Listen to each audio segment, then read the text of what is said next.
Bismillahirrahmanirrahim. Assalamualaikum warahmatullahi wabarakatuh. Waalaikumsalam. Alhamdulillah. Alhamdulillahilladzi ja'ala Ramadhana shahra siyama lil mu'minin. Assalatu wassalamu ala sayyidina wa maulana Muhammadin wa ala alihi wa sahbihi al-mujahidin at-tahirin. Amma ba'd. Yang sama kita hormati bapak-bapak, ibu-ibu, pengurus Masjid Raya Kampung Kalawi, kita doakan beliau-beliau ini diberikan kesehatan, kekuatan dan petunjuknya untuk mengurus urusan umat di masjid kita ini. Kemudian bapak-bapak, ibu-ibu, saudara-saudaraku, jamaah salat subuh yang dimuliakan Allah Subhanahu wa ta'ala. Alhamdulillah, bersyukur kita kepada Allah atas segala nikmat yang Allah curahkan untuk kita sampai pada pagi ini. Karena ternyata di pagi yang mulia ini Allah masih berikan untuk kita nikmat hidup. Allah masih berikan untuk kita nikmat sehat. Dan yang paling istimewa, Allah masih titipkan untuk kita nikmat istiqamah, serta ada nikmat iman dalam hati kita. Inilah kelak salah satu nikmat yang dapat menjauhkan kita dari azab Allah Subhanahu wa ta'ala. Kita bermohon kepada Allah, semoga setiap langkah kaki dan ayunan tangan kita menuju ke rumah Allah ini dijadikan oleh Allah hendaknya sebagai penggugur dosa-dosa kita, baik dosa kecil maupun dosa besar, dosa yang sengaja maupun dosa yang tidak disengajakan, dosa yang sembunyi-sembunyi maupun dosa yang terang-terangan. Sepulangnya kita dari rumah Allah ini hendaknya ada perubahan yang tampak dalam hidup dan kehidupan kita, yakni meningkat kualitas iman dan takwa di hadapan Allah Subhanahu wa ta'ala. Amin amin ya rabbal alamin. Kemudian salawat beriringan salam tak lupa tercurahkan kepada imam di waktu salat, panglima di waktu perang, yakni Nabi Muhammad sallallahu alaihi wasallam. Allahumma salli ala Muhammad wa ala ali Muhammad. Bapak-bapak, ibu-ibu, saudara-saudaraku, jamaah yang dimuliakan Allah Subhanahu wa ta'ala. Perjalanan waktu dalam kehidupan kita ini sungguh terasa singkat dan cepat. Sehingga kalau kita menyadari Bapak Ibu, dari hari ke hari, minggu ke minggu, dan bulan ke bulan, dan bahkan tahun ke tahun, sungguh terasa cepat. Maka pantas para ulama sering mengingatkan kita akan waktu ini. Al-Imamul Ghazali misalnya pernah ditanya oleh seorang muridnya, "Wahai Tuan Guru, apa yang paling jauh dalam hidup ini?" Maka Al-Imamul Ghazali menjawab, yang paling jauh dalam hidup ini adalah masa lalu. Betul Bu? Ibu tidak bisa berharap lagi bapak muda seperti dulu lagi. Pun sebaliknya, bapak tidak bisa berharap muda ibu seperti dulu lagi. Kok nak muda juga jawablah ada bapak. Karena masa lalu adalah waktu, dan waktu tidak akan bisa terulang. Walaupun 1 menit, bahkan 1 detik pun waktu tidak bisa terulang. Maka kalaulah sampai waktu itu kepada kita, fa idza jaa ajaluhum la yastakhiruna sa'ah wa la yastaqdimun. Maju selangkah tidak bisa, mundur pun sesaat tidak bisa. Karena di setiap kita ini, nahnu qaddarna bainakumul maut, telah Allah tetapkan bagi kita matinya, mautnya, masanya oleh Allah. Maka oleh karena itu, marilah kita manfaatkan sisa-sisa waktu dalam kehidupan kita ini. Maka pantas Allah begitu banyak bersumpah demi waktu dalam Al-Quran. Dan bahkan sumpah Allah yang terbanyak dalam Al-Quran itu terkait waktu. Dari 24 jam dalam sehari, dimulai dari waktu fajar, Allah bersumpah wal fajr, demi waktu fajar. Beralih sedikit waktu duha, demi waktu duha. Bergeser lagi wal nahar, demi waktu siang. Beralih lagi wal asr, demi waktu sore. Dan bahkan malam pun Allah bersumpah demi waktu wal lail, demi waktu malam. Pertanyaannya, kenapa Allah begitu banyak bersumpah demi waktu dalam hidup ini, dalam firman-Nya? Maka Bapak Ibu, Allah tahu kita ini adalah hamba yang suka lalai, hamba yang suka lupa. Maka Allah ingin mengingatkan kita lewat firman-Nya itu, supaya kita tidak melalaikan waktu yang diberikan oleh Allah. Karena orang yang melalaikan waktu itu, Allah sampaikan dalam Al-Quran surah Al-Asr, wal asr innal insana lafi khusr. Sesungguhnya manusia itu berada dalam kerugian. Illal ladzina amanu wa 'amilus shalihat. Kecuali orang beriman dan beramal soleh. Bapak-bapak, ibu-ibu yang dimuliakan Allah Subhanahu wa taala, maka bulan Ramadan ini adalah momen bagi kita untuk selalu menghargai waktu, menghargai setiap waktu yang ada di bulan Ramadan ini, memanfaatkan waktu-waktu terbaik di bulan Ramadan ini. Bapak Ibu, bercerita tentang bulan Ramadan, para ulama banyak memberikan nama terhadap Ramadan. Ada ulama yang memberikan nama Ramadan Syahrul Amal, yaitu di mana kita memperbanyak amal ibadah kita di bulan Ramadan ini. Karena segala macam bentuk kebaikan Allah lipat gandakan adanya. Wa ta'atu makbulatun, segala perbuatan taat kita Allah terima. Wa da'watu mustajabatun, segala doa harapan kita Allah kabulkan. Wa dzunuba maghfuratun, segala dosa, silap dan salah kita dalam kehidupan ini, maka Ramadan inilah momen bagi kita untuk meminta ampun kepada Allah Subhanahu wa taala. Karena inilah kenapa ulama menyebutkan Ramadan adalah syahrul amal, bulan memperbanyak amalan ibadah kita. Kalau kita melihat sebuah hadis Bapak Ibu, walaupun kualitas hadis ini sebagian ulama menyebutkan dhaif, lemah, tapi meskipun demikian Bapak Ibu, hadis ini bisa menjadi motivasi bagi kita untuk meningkatkan kualitas ibadah kita di bulan Ramadan ini. Apa hadisnya?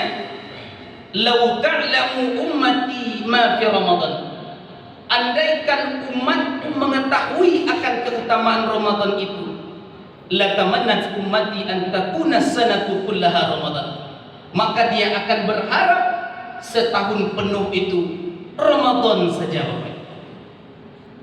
Ini orang yang memahami bagaimana keutamaan Ramadan itu. Bapak Ibu yang dimuliakan Allah, ini yang pertama. Lalu yang kedua,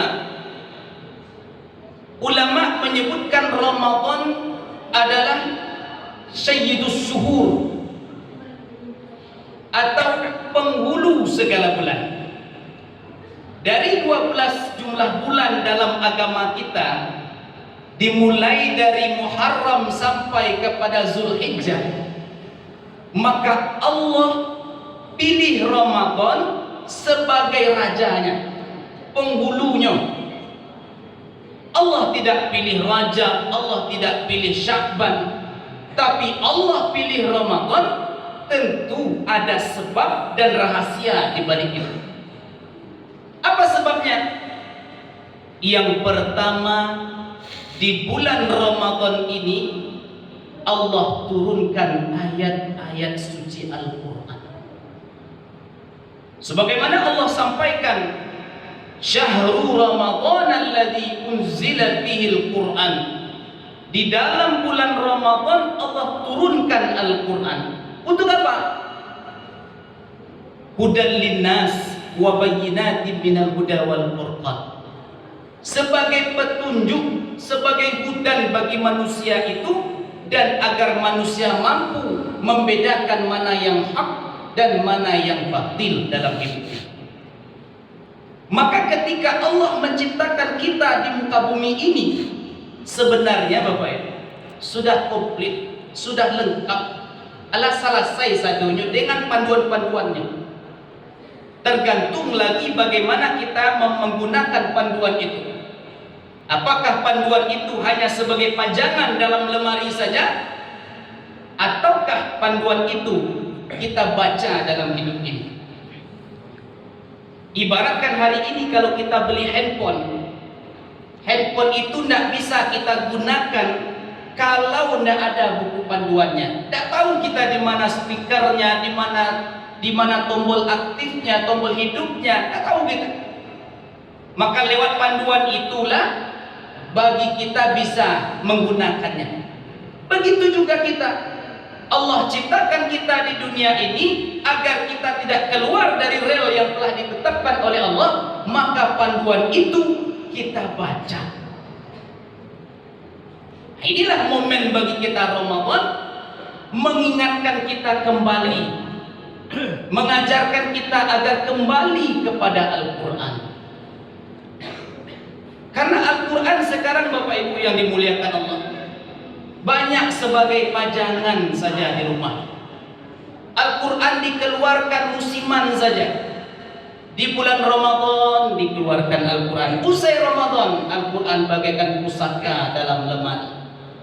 Padahal terkait dengan Al-Quran ini begitu banyak hadis yang menjelaskan tentang keutamaannya. Rasulullah SAW menyampaikan, Iqra'ul Quran fa innahu ya'ti yaumal qiyamah syafi'an li ashabi. Orang yang membaca Al-Quran di hari kiamat nanti dia mendapatkan syafaat. Itu pertama. Anang syafaat, pertolongan di saat tidak ada lagi teman kita di alam barzah nanti, maka datanglah secercah cahaya berkata kepada kita. Kita berkata kepada secercah cahaya, siapa engkau? Lalu secercah cahaya itu menjawab, akulah Al-Quran yang engkau baca, yang engkau rawat, yang engkau pedomani dalam hidup ini selama masa hidup. Al-Quran teman kita Bapak Ibu. Makanya di hari kiamat nanti Al-Quran memberikan syafaat. Lalu bacaan Al-Quran seperti apa yang akan menjadikan syafaat bagi kita? Pertanyaannya, setiap apapun yang kita baca dalam Al-Quran itu insya Allah dapat syafaat dan pahala baginya. Karena Rasulullah SAW menyampaikan dalam sebuah hadisnya, hadis ini muttafaqun alaih, tinggi kualitasnya, tingkatannya. Alladzi yaqra'ul Qur'an wa huwa alaihi wa alladzi yaqra'ul Qur'an wa huwa mahirun bihi ma'as safaratil kiramil bararah. Orang yang membaca Al-Quran itu dengan fasih, lancar dia baca Al-Quran, maka dia bersama ma'as safaratil kiramil bararah, bersama malaikat yang mulia dan lagi taat. Itu yang pertama. Itu kan orang yang fasih. Bagaimana kita yang tidak fasih ini? Apakah mendapatkan syafaat juga? Apakah dapat pahala juga? Dapat. Dan bahkan Rasul menyampaikan 2 pahala didapatkan bagi orang yang terbata-bata baca Al-Quran. Apa dalilnya? Walladzi yaqra'ul Qur'an wa yatata'ta'u fi wa huwa 'alaihi syaqqul lahu ajran. Orang yang terbata-bata membaca Al-Quran, belum fasih dia baca Al-Quran, maka baginya mendapatkan 2 pahala. Pahala yang pertama, setiap huruf yang dia baca walaupun terbata-bata, baca alif lam mim baru alama, dalikal kita masih dapat pahala. Kurang sayang apa lagi Allah dengan kita? Maka Bapak Ibu yang dimuliakan Allah Subhanahu wa taala, yang pertama dia mendapatkan setiap huruf yang dia baca itu. Karena Rasulullah mengatakan, aku tidak mengatakan alif lam mim itu 1 huruf, melainkan alifun harfun, lamun harfun, mimun harfun, dilipat gandakan menjadi 10 kebaikan. Jadi alif lam mim saja Bapak Ibu, sekikir-kikirnya, sepilik-piliknya baca Al-Quran, alif lam mim sajalah Allah nilai 30 kebaikan. Apalagi di bulan Ramadan ini kita manfaatkan itu one day one juz. Tidak talok 1 juz, 1/2 juz, tidak talok 1/4 juz, tidak talok beberapa halaman, tidak talok juga beberapa ayat, tidak talok juga kayak tangan ada itu. Berapa lagi supaya kita mampu untuk membaca Al-Quran itu? Nah, ini pertama. Yang kedua, pahala yang kedua, setiap dia membaca lalu dia belajar. Kesalahan yang dia baca dia belajar. Panggil ustadznya, cari ustadznya. Barangkali di masjid kita ada program tahsinnya, ikuti itu. Itu juga pahala baginya. Jadi kalau berniaga dengan Al-Quran ini Bapak Ibu, tidak ada ruginya kita, beruntung terus kita. Maka oleh karena itu, bulan Ramadan momen bagi kita untuk perbanyak baca Al-Quran. Ini kenapa Ramadan disebut dengan bulan Sayyidus Syuhur. Lalu yang kedua, kenapa Ramadan disebut dengan bulan Sayyidus Syuhur? Karena di bulan Ramadan ini ada 1 malam khairum min alfi syahrin. Bobotnya lebih baik dari 1000 malam, 1000 bulan. 1 malam lebih baik dari 1000 bulan. Bara 1000 bulan. Lebih kurang 83 tahun lamanya. Kalau wacali Bapak Ibu, 83 tahun itu kan tidak banyak yang ado lah. Kalaupun ado, dah banyak unsurnya Bapak Ibu. Kok pinggang lah terasa sakit, kok kaki lah terasa pegal.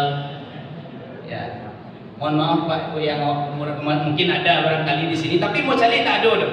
Insya Allah umur 38 yang banyak wajahnya. Karena ahli ibadah di situ nampak masih fresh segar. Tidak 83 loh, 38 yang banyak. Bapak Ibu yang dimuliakan Allah Subhanahu wa taala, ibadah di malam itu lebih baik dari 83 tahun.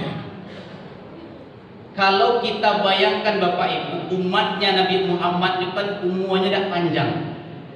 Tidak panjang. Kalau dalam sebuah hadis disebutkan baina sittin wa sab'in, antara 60 sampai 70 tahun.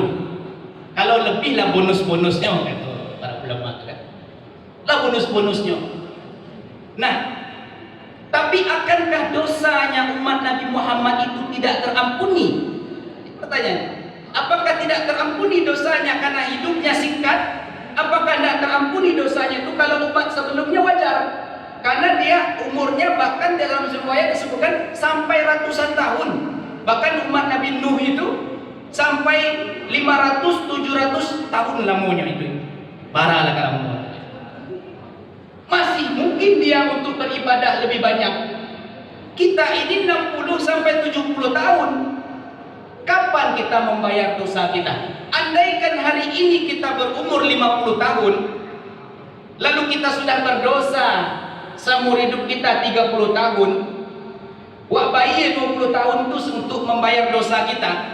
Kalau menurut ilmu dagang, anu beruntung itu, anu tak tutup ina dosa itu. Tapi akankah dosa kita tidak diampuni oleh Allah?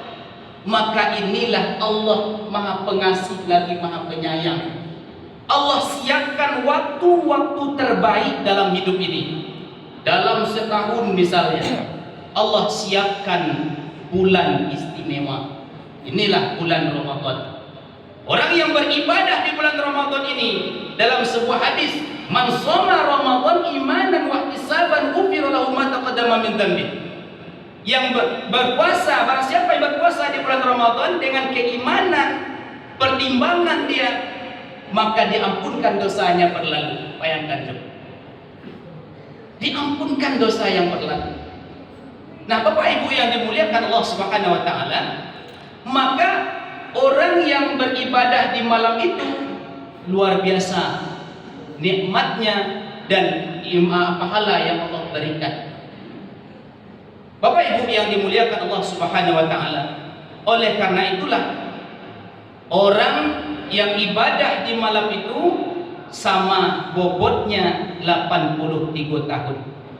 Nah, karena itulah Allah menyiapkan waktu istimewa tadi. Dalam setahun ada bulan Ramadan.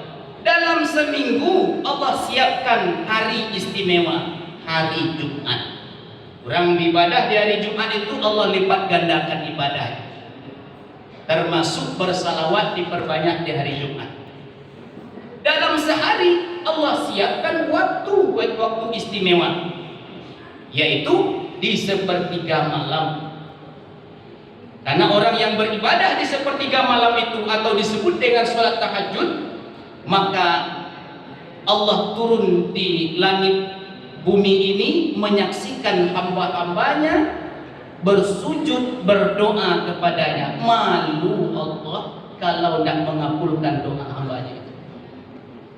Dari tahajud bergeser lagi waktu fajar. Kita sama tahu bahwa keutamaan waktu fajar itu. Rakaatul fajri khairum minad dunya wa ma fiha. Waktu fajar, salat fajar lebih baik daripada dunia dan seisinya. 2 rakaat salat fajar itu lebih baik dari dunia dan seisinya. Anan nailoh di dunia baik.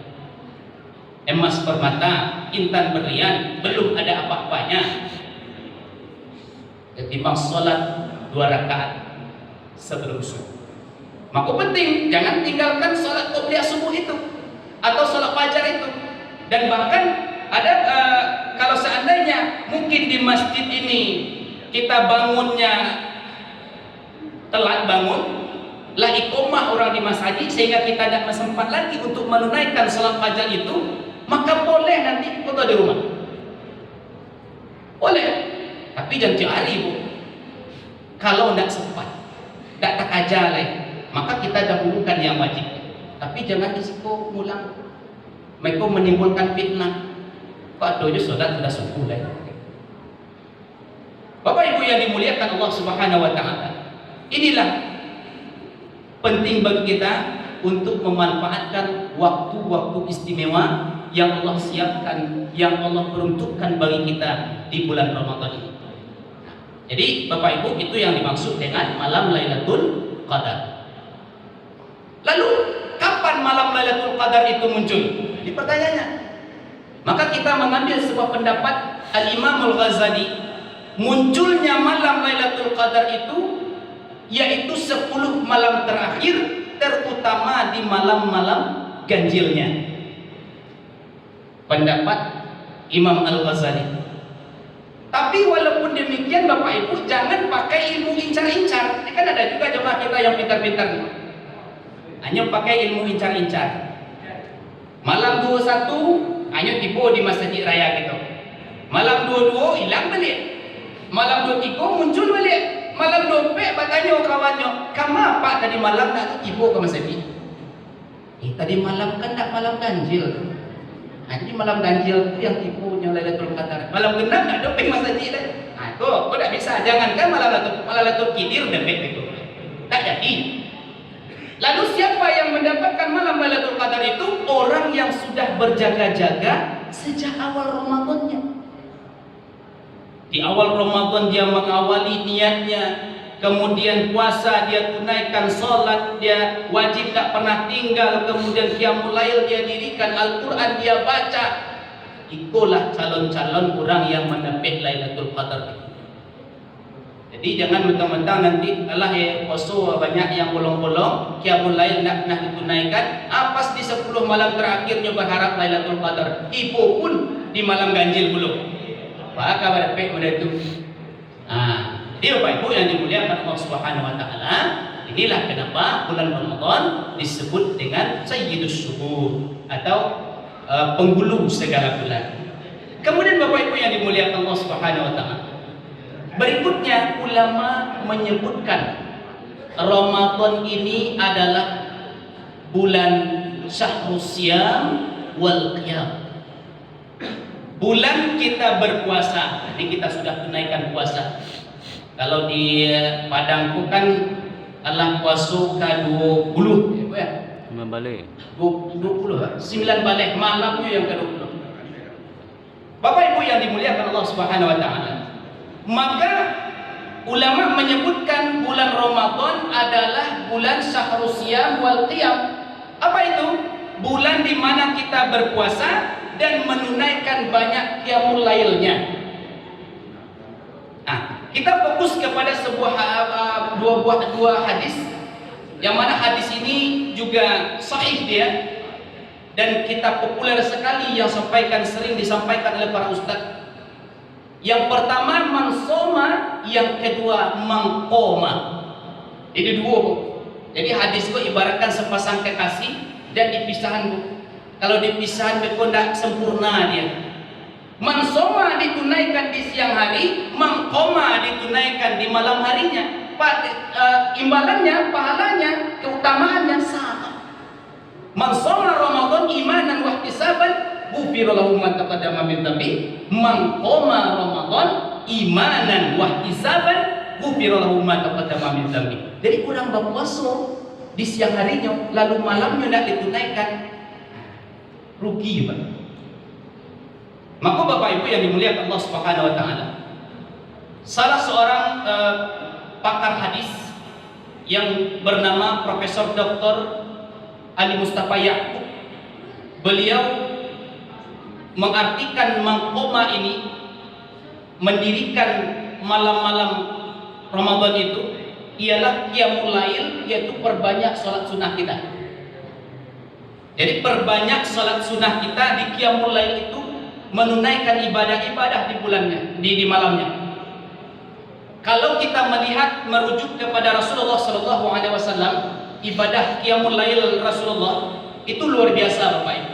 Pernah suatu ketika sahabat Nabi yang bernama Huzaifah, dia mengikuti Rasulullah salat di belakang Rasulullah. Rasulullah mengawali seperti kita salat takbir, kemudian baca surah Al-Fatihah dan diawali dengan surah Al-Baqarah.